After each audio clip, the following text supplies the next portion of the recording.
Welcome back to the par 3 shootout. A quick recap after our opening hole. Austin Carr comes up with a par to start things, and he is a shot better than Bruce Drennan, followed by Tony Grossi and Ron Harper. Which takes us to our hole-in-one challenge, and it takes place here on number 6. Our golfers will tee it up for a chance to win a 2011 Kia Optima GDI Turbo, courtesy of Mentor Kia.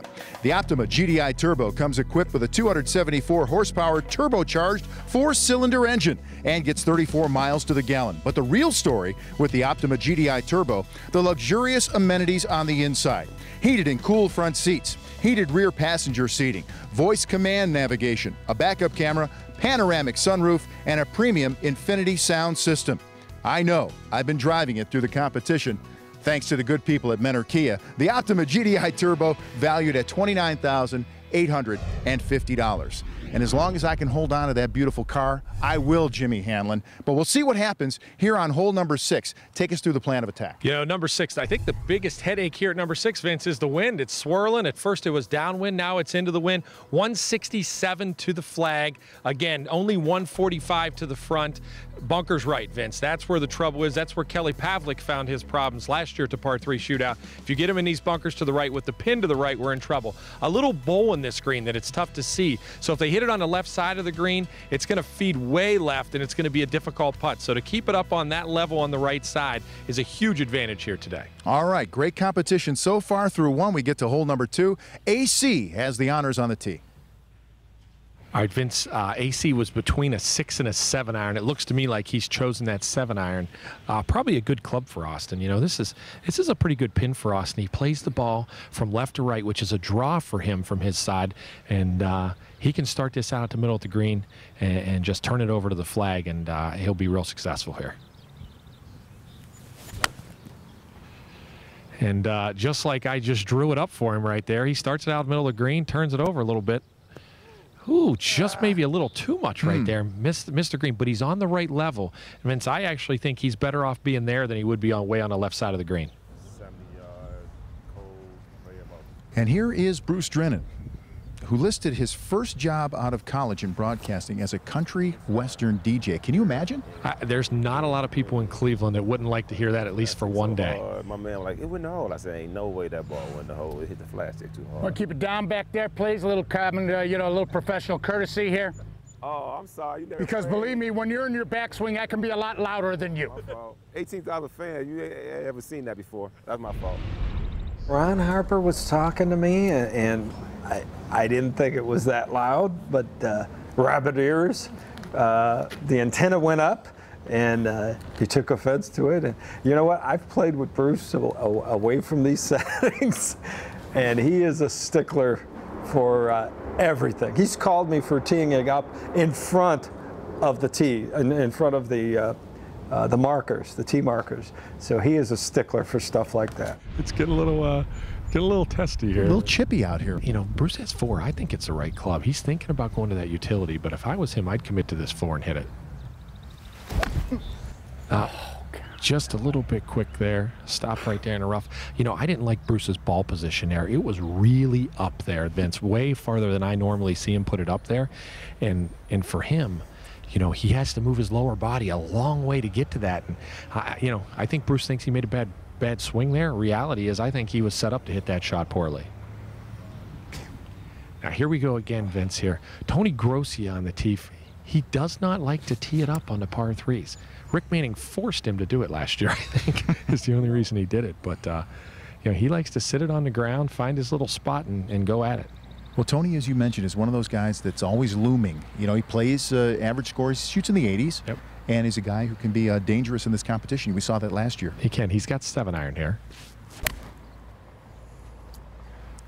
Again, not the Tony Grossi normal tempo that we're used to seeing. Looks like he's pulled this. It's going to bounce into the bunker. Side.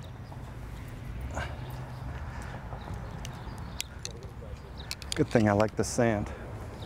All right, this is a wide open green now for Ron Harper, who can really bounce back here after his troubles on the opening hole. Ron Harper's the only guy that can take that key out of your hands right now, and he needs that right now to get back in it.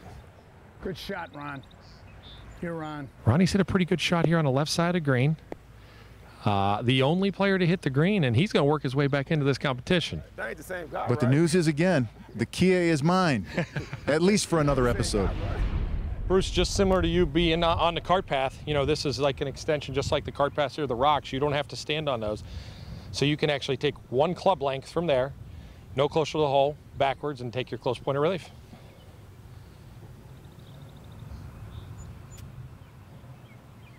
I can lift now? Yep.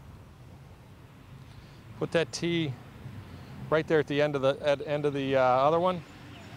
Yep, and drop anywhere inside of there. Just has to land inside the tee, Bruce. Everything's good from there. And make sure that your stance isn't still going to be on there again. Still Yep, is? you take it again. Yep. That ball can land anywhere from that tee and anywhere forward, as long as it stays within a club length. Yep, there you go. Okay, Vince. Bruce has 116 to the flag. He got relief because his through swing was actually going to hit the rocks, the obstruction there. 8-iron. It came out really cleanly. You know, Vince, Bruce has hit a great shot there right over the flag. Looks like it could be a little bit long. I think it got in that back bunker. And it was right on the pin. Went in the trap, didn't it? I saw Tony's ball. He's got a nice lie there and plenty of green to work with. Yeah, the key here for him is to carry it up on that level to give himself a good putt like we talked about off the tee, Vince, here. But like you said, good lie. Needs to be aggressive here. You know, not a lot of holes left. He's got to be aggressive. He got it up on there. Maybe just a little bit too far, but just off the back. He could make that. He's only about 15 to 20 feet from the flag there, Vince. Now AC right here, Vince. He's got a tough lie over here and kind of a delicate shot because it's going to kick the ball to the left. You're going to see here as soon as it lands. Oh, it came out funky out of that lie. You know, Jimmy, it looked like he just kind of stubbed at it a little he bit. Kind of came up out of it. You know, that grass was so thick there. That was a difficult shot.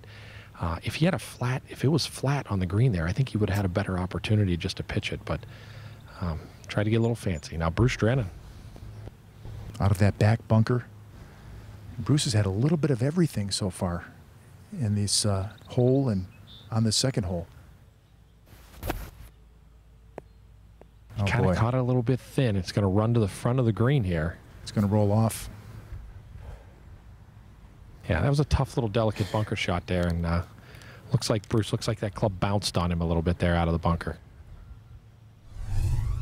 Meanwhile, Ron Harper, who's had a tough start to this par 3 shootout, with all the mayhem swirling around him now, is putting for birdie on hole 2. You know, Harp's got it from 67 feet. It actually is going to break twice for him. It's going to break from right to left, and then once it gets back up to the hole, back to the right a little bit.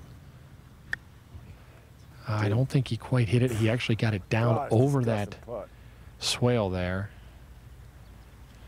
And he swore to me he wouldn't leave it short. Yeah, I don't know if he did leave it short, but he sure, he only missed the line there by about 22 feet.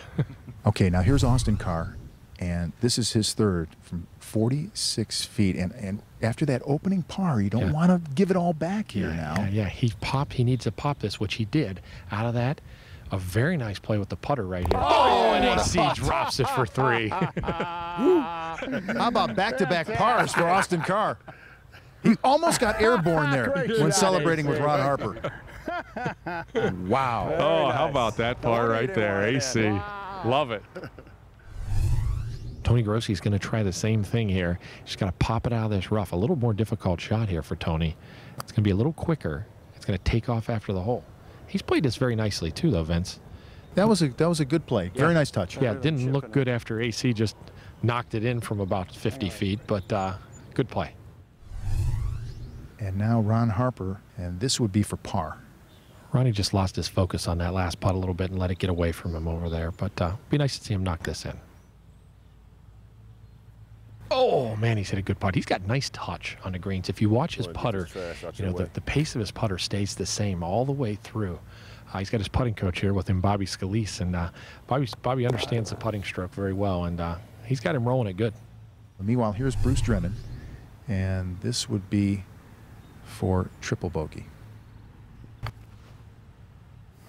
Oh, he just didn't hit it. Just didn't get through it and hit it. Disappointing for Bruce. Now Tony Grossi to finish up for bogey. And a good putt. Yeah, nicely done from 3 feet. Good cleanup there.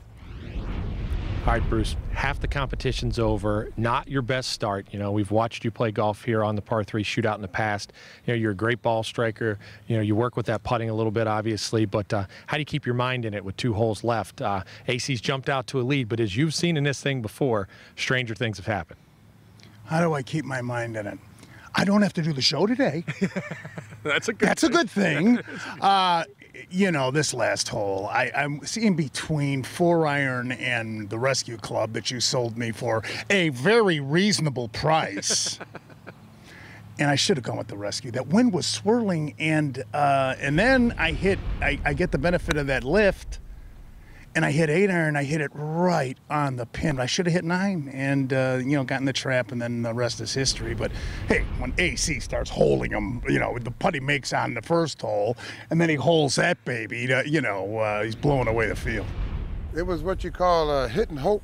I mean, I was a little bit angry with the little chip shot I hit. It kind of shanked it, and because I didn't take my time. And I was saying, okay, it's the best thing you do, lag it up there, make sure you get your 4. And the golf gods were looking after me, and it went in. So a big shakeup on our second hole on the par 3 shootout. Austin Carr lands a bomb. He is at even par and a 3-shot lead over Tony Grossi with Ron Harper and Bruce Drennan right behind. We are headed to number 11. It's a scoring hole, and who knows, you might see a birdie here on the par 3 shootout. Don't go away.